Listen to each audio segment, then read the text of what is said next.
ఇది వచ్చింది ఇక్కడ ఉంది. దీని కింద అయితే చాలా ఉంది ఫ్రెండ్స్, చాలా పెద్దదే ఉంది. ఎండకాయ అయితే కరుస్తుంది అది. మా చేతి అయితే పట్టట్లేదు ఇందులో. ఇప్పుడు ఆ స్టోన్ లేపాలనుకుంటున్నాను నేను. లేపుతున్నా స్టోన్. ఈ రాయిని అయితే నేను ఎత్తేస్తున్నాను ఫ్రెండ్స్, ఎందుకంటే మా చేయి లోపలికి వెళ్తలేదు. ఈ రాయిని అయితే కొద్దిగా పక్కకు అయితే జరుపుతున్నా.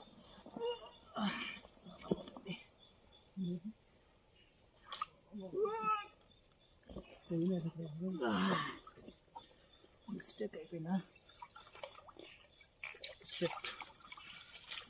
పారిపోయింది అది, దాని ప్రాణాలు కాపాడుకున్నది. సరే ఏం చేస్తాం, దొరికిందే మనది, దొరకంది మనది కాదు.